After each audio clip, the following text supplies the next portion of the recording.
Ensuite, on peut imaginer très facilement de gérer l'accessibilité et les déplacements du résident dans un établissement en contrôlant certains accès, par exemple, puisqu'on capte dans des chambres de 3 mètres, on peut imaginer des antennes qui soient placées judicieusement dans des couloirs, à l'entrée de certains services, en entrée-sortie de certains ascenseurs, pour contrôler l'accès, interdire ou déclarer qu'il y a quelque chose d'anormal qui se passe.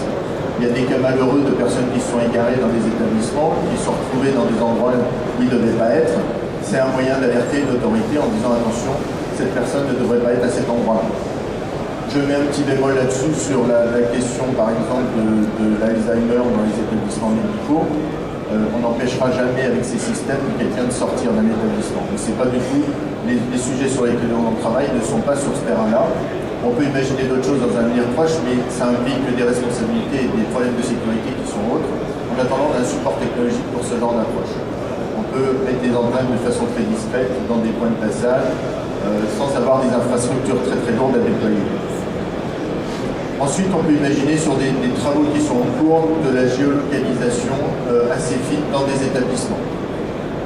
Alors, vous avez sûrement entendu parler il y a quelques temps, ça a fait un peu de bruit dans la presse nationale, d'une crèche qui avait envisagé de mettre des tags sur les enfants pour avoir un suivi en temps réel sur un plan d'établissement et savoir au centimètre près où se trouvaient les enfants.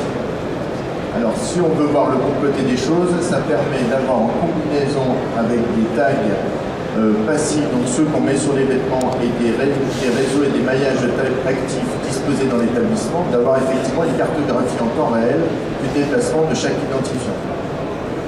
On peut se poser la question de savoir s'il est utile de savoir au centimètre près où se trouve la personne, mais ça peut être intéressant de savoir dans quelle pièce elle se trouve. Et ce qu'il faut retenir de toutes ces nouvelles technologies, c'est premièrement qu'elles sont transparentes, elles sont très performantes, donc on peut se permettre de plus les voir. Et deuxièmement, c'est que la technologie pour la technologie n'a plus aucun intérêt, à notre sens, c'est l'idée qu'on défend, mais c'est les idées et les services qu'on va devoir développer autour de ça qui vont être intéressants. Et vous le voyez autour de vous, on a beaucoup de technologies de plus en plus, et c'est cette combinaison et les services à inventer qui nous intéressent.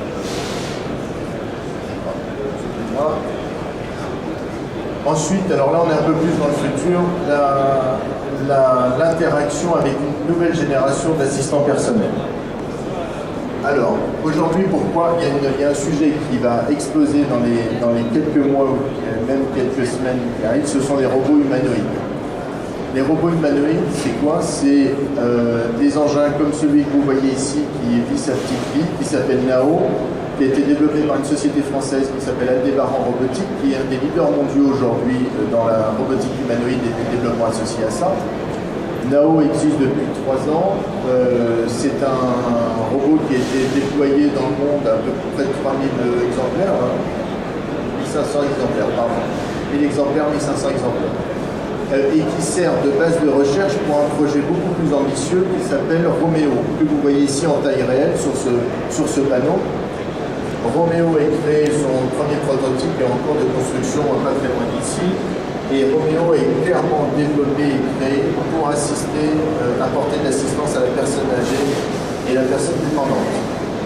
Elle a une taille quasi humaine, elle fait à peu près 1m50, il a une force qui va lui permettre de porter des objets jusqu'à 5 kg et qui sera capable aussi d'assister réellement une personne dans la détection d'incidents, dans l'assistance pratique au jour le jour, d'être capable de porter un sac, d'être capable d'apporter un objet ou d'être capable d'assister et de surveiller ce qui se passe et de comprendre des situations qui peuvent s'avérer critiques, par exemple par rapport à une personne âgée qui a une difficulté, qui peut tomber.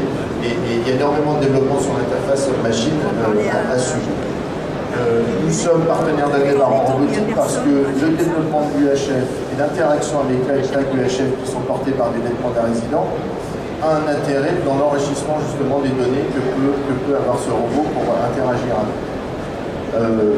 Alors, Nao, pour le coup, il est tellement humanoïde qu'il s'est fait une entorse ce matin. Donc c'est pour ça qu'il est assis, il a un peu de mal à rester debout.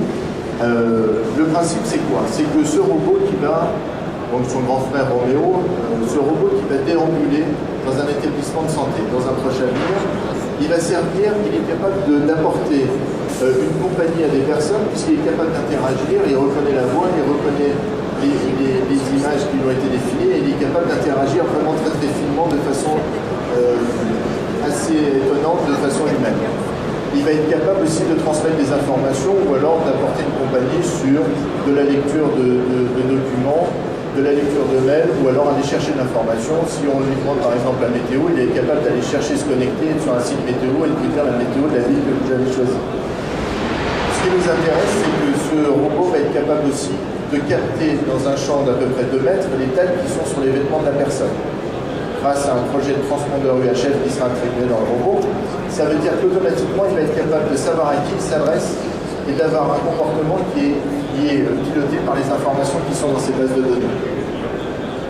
Le principe, c'est que, alors on a une petite démonstration qui est fonctionnelle d'une autre façon, mais le principe, c'est qu'il va détecter à proximité les tags radio qui sont sur les vêtements, et à partir de là, on pourra programmer des comportements et apporter des services, et au moins donner une forme de compagnie et de valeur ajoutée. On a juste une déclaration de démonstration, par exemple, ici. Voilà. Si je rentre dans le champ,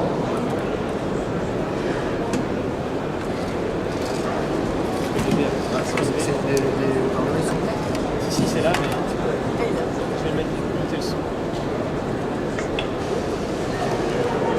Bonjour Rémi, je suis heureux de te revoir. J'espère que tu es satisfait du traitement de tes vêtements. Ils te vont très bien en tout cas. Je vois que tu as mis ta veste grise aujourd'hui. Elle vient tout juste d'être nettoyée à sec au pressing du centre. Il y avait une tâche difficile, mais elle est bien partie. N'hésite pas à me solliciter en cas de besoin. Je te souhaite une bonne fin de journée. Voilà, le principe de cette petite démonstration. Alors ce robot, il sera sur le stand toute la journée, donc si on aura l'occasion sûrement d'en reparler et puis de s'amuser avec. Il a des comportements qu'on a programmés qui permettent de vivre sa petite vie pendant qu'on parle. Le simple principe de cette démonstration, alors il y a Audrey par exemple qui a aussi un tag sur son badge qu'on peut faire fonctionner. Le principe c'est quoi? C'est de dire voilà, le robot détecte l'interaction avec la personne. Bonjour Audrey, je suis heureux de te revoir. J'espère que tu es satisfait du traitement de tes vêtements. Ils te vont très bien en tout cas. Je vois que tu as mis ta chemise bleue aujourd'hui. Sais-tu qu'elle a été repassée avant-hier par Marie? En plus, un bouton a été recousu il y a 3 jours. N'hésite pas à me solliciter en cas de besoin. Je te souhaite une bonne fin de journée. Voilà, le principe c'est quoi? C'est de vous montrer qu'il est possible, dans un avenir très très proche, de prendre en compte, de détecter la présence d'une personne, de détecter qu'il a sur ses vêtements des tags UHF qui identifient ses vêtements, et puis ensuite, en fonction de ça, d'aller chercher les informations relatives à la personne et relatives à l'historique de ses vêtements et du traitement de ses vêtements. Alors ça, c'est une application parmi tant d'autres qu'on peut imaginer. On peut se dire, ça sert à quoi? Ça sert à faire du lien social, ça sert à préciser toutes les opérations de traçabilité qu'on a enregistrées. Donc ça veut dire qu'on humanise un peu tout le traitement et on valorise complètement le traitement de la blanchisserie et cette fameuse traçabilité qui fait l'objet de tous nos travaux à tous depuis un petit moment. Voilà. L'idée phare, c'est quoi? C'est de dire, j'ai un robot humanoïde qui est capable d'interagir, qui est capable de capter une information, qui est capable d'aller chercher des historiques, qui est capable d'aller creuser dans une base de données, et puis qui va prendre en compte cette traçabilité pour apporter un véritable service et une véritable présence et un service à forte valeur ajoutée dans l'établissement. C'est vraiment les prémices de ce genre de développement. Voilà, là où il fait ce qu'il veut, il a son propre comportement. Il faut savoir aujourd'hui, pour terminer sur cette partie robotique, qu'on a la chance d'avoir une entreprise en France comme Aldebaran Robotique qui se bat aujourd'hui face à des entreprises sud-coréennes, japonaises et qui est vraiment dans le top 5 des entreprises de démonstration et de recherche dans ce domaine.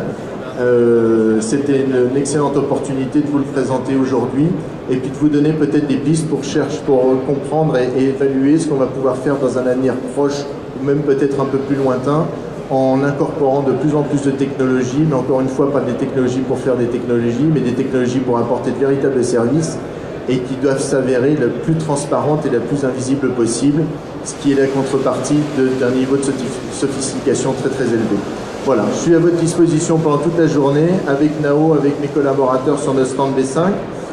J'espère que ça va susciter d'autres intérêts et que ça va nous donner quelques visions intéressantes pour l'avenir. Et je vous remercie en tout cas de votre attention. À très bientôt. Bonne journée.